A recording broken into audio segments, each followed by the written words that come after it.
I'm like, no, this can't be. I quickly go down the ladder, run over there and take a look just to make sure the phone.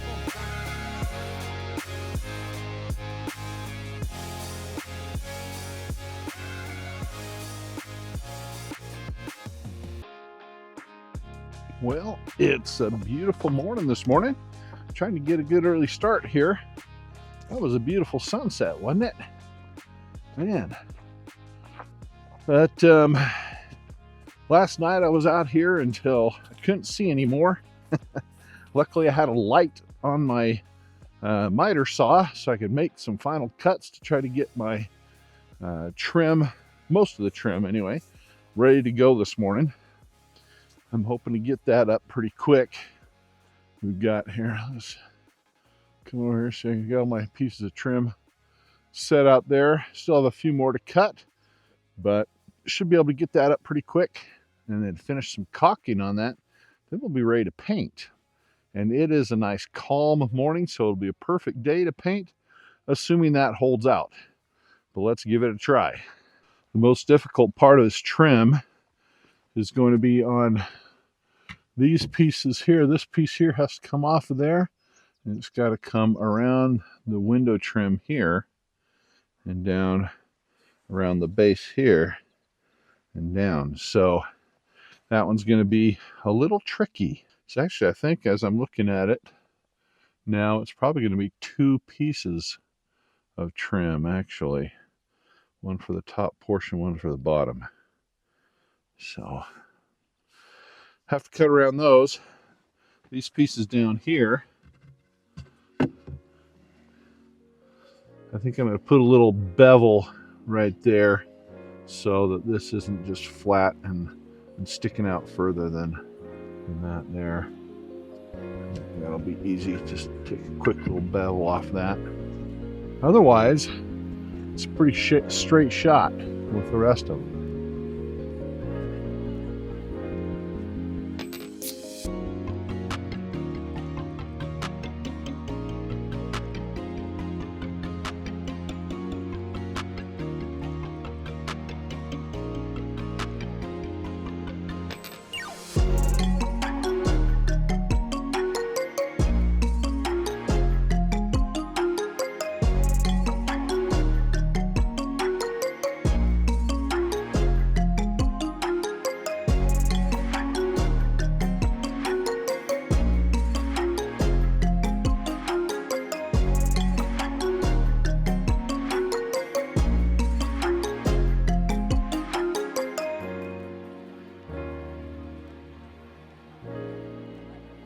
So now I'm down to the last two strips here, batten strips, and the way I'm going to do this is it's actually going to be divided into two pieces.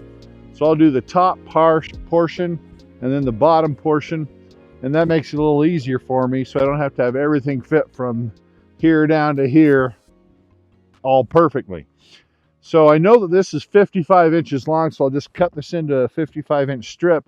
And then I've just measured the distance. So this is the easy cut for me. I've just measured the distance that's going to be in here.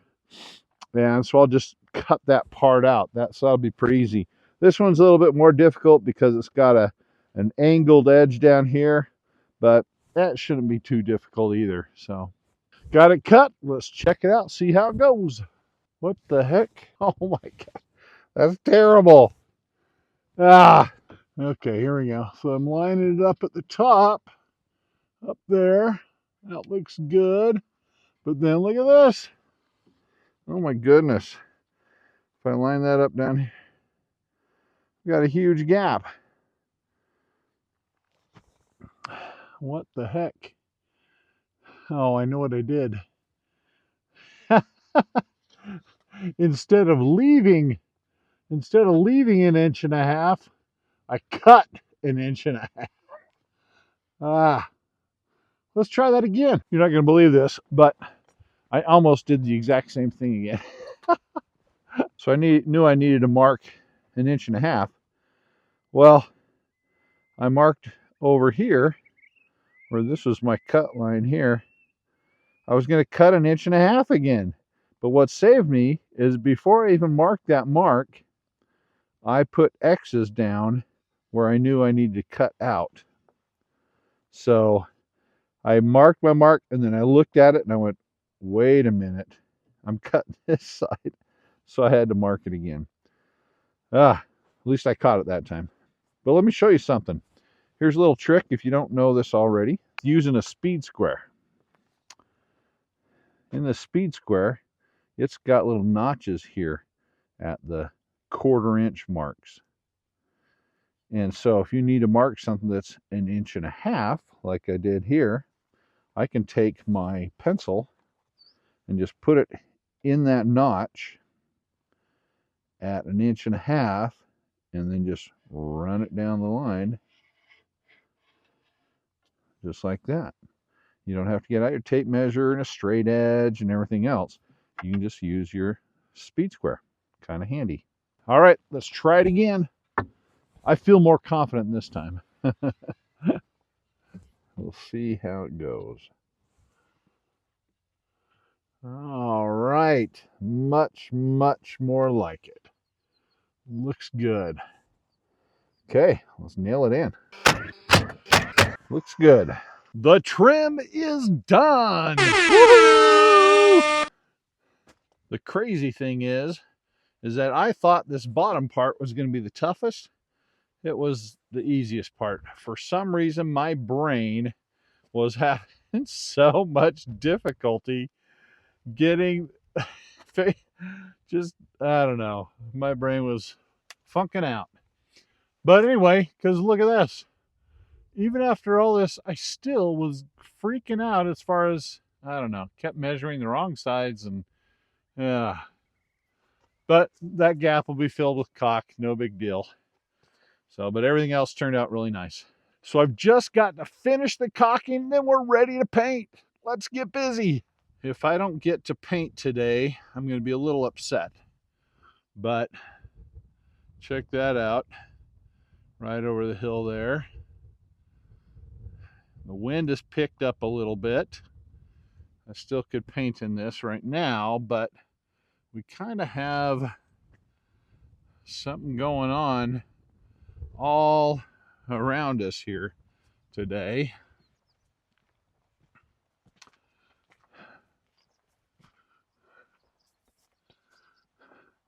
I like those skies over there better. Let's get all these dark clouds out of the way and get rid of any wind. But that one over there, that looks fun, but not fun for painting. All right, we got her done. Got the caulking all done. And good news, the real threatening weather seems to have passed us by. The sun is out. The wind that had come up died down. And so it's actually very nice right now. That paint sprayer wasn't working. I got a new one from Harbor Freight. And we'll see how this one works. I sure like paint sprayers. Makes life much easier. But we'll take this apart, make sure we're using it correctly. But before I start painting with it, I need to tape the windows and door so that I won't get overspray all over them.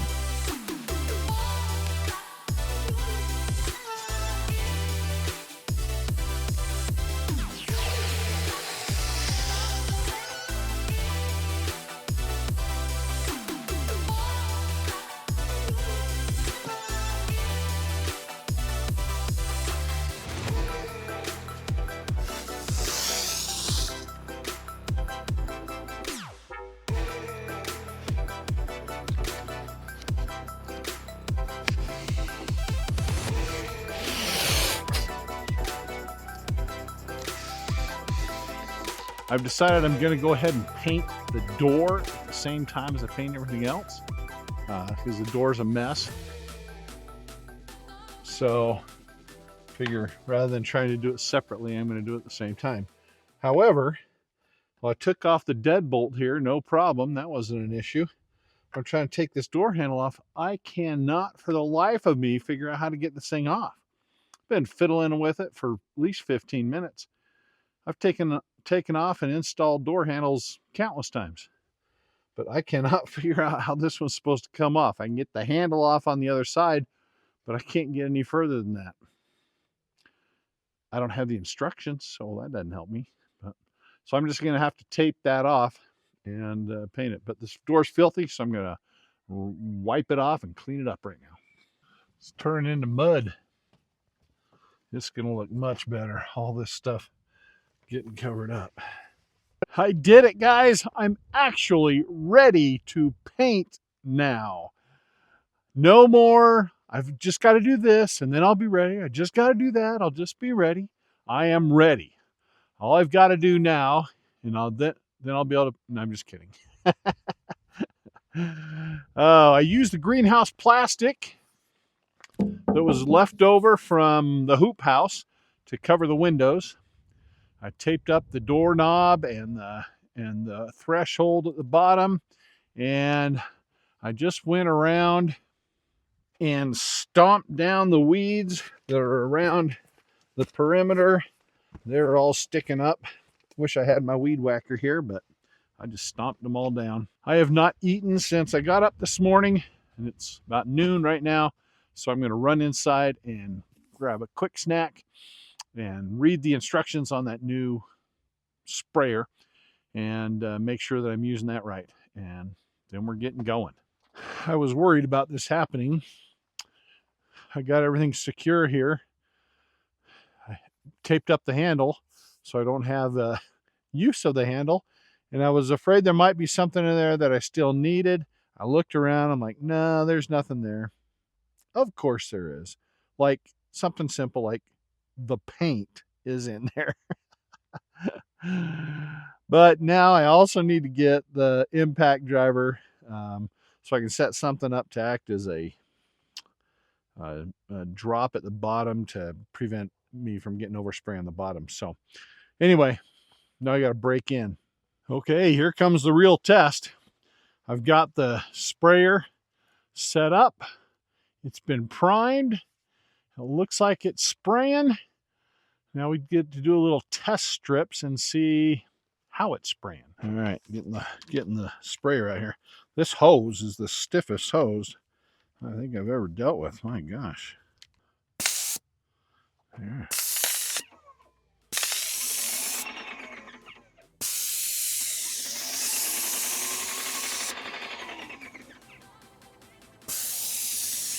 So you're not going to believe what happened. After being so excited to finally get painting, I get everything set up, and of course I want you guys to watch what we're doing. So I get the video all set up, got the tripod back there, get the camera going, climb up the ladder, going to start at the peak of the side there and start painting.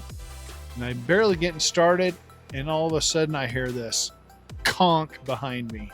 I'm like, what in the world? I turn around and I see the tripod has fallen over. The wind blew it over. That happens sometimes out here. If we don't secure it well, the wind will pick up and knock it over. And sure enough, it knocks it over. And then I look and I'm like, where's the phone? I don't see the phone. And then I realize into the tripod is over the bucket of paint. I'm like, no, this can't be. I quickly go down the ladder, run over there and take a look just to make sure the phone's got to be out here somewhere, but it isn't. So it has to be in the paint bucket. I reach down in the paint bucket. Sure enough, the phone's in there. I pull it out. It's all covered in paint. I'm panicking because I don't know what to do. I'm thinking, what do I do at this point? I don't. Well, there's a bucket of water there, so I stick it in the bucket of water and swish it around and rub the paint and trying to get it off. And then I stop because I think, am I making this worse? Is sticking it in the water going to make it worse? But I've got to get the paint off, so I stick it back in the water and swish it around and clean it off best I can, pull it out, quickly find a rag and wipe it all dry best I can. And the crazy thing is, while I'm doing this, the screen is on the entire time. I can see the screen of the phone. And so I get it all rubbed off and everything. I pull the receiver out for the microphone, clean it all off. And I think that was the saving grace, because the receiver was actually plugging the port where you'd normally plug in to charge the phone. And so I think, well, it seems to be working. So I plug it back in, but then it says, oh, it's wet. You can't do that. So I just quickly set it aside because I've got to get back to painting. Quickly set it aside, get back to painting, thinking, oh man, the phone's going to be ruined. I'm sure it is. And I just paint. So later on, when I can finally get back to it again after finished painting, I get back to the phone and it'll turn on and it works.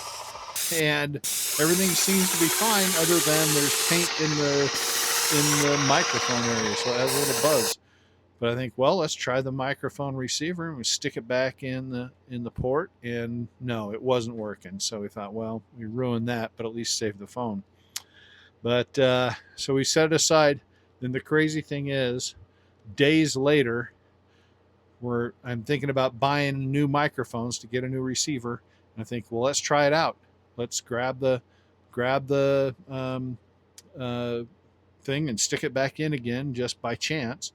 And guess what? It worked. So after all of that, everything's working, and the speaker doesn't work so great on my phone, but the phone's working fine. There's little paint marks everywhere, but hey, that's all right. So pretty exciting day, but the phone was saved, and so was the microphone receiver. So all is not too bad. Well, that is it. It has all been painted. Got a second coat on everything, even the part that I started with this morning. Went ahead and painted that again. Yeah, I think it really made a difference. I really think that second coat just really kind of solidified that white all around. So I'm pretty excited about that. We'll see how that open spot that I started with this morning, see how that goes. I think it's the tannins in the plywood. I noticed it with that first coat that I did do, that it kind of bleeds through and gets just a yellowish hint to it. Now with the second coat, it looks like it's really kind of covering that up. I did the second coat on the back side there, but it still wasn't totally dry before I put the second coat on. I mean, it was dry, but it wasn't dry, you know. And so we'll see how that goes. If it looks like yellow showing through, I'll have to repaint that little section again sometime later. But for right now, pretty exciting. Now I get to do the fun stuff, which is take this covering off and get to see what it really kind of looks like. So I'm going to do that next.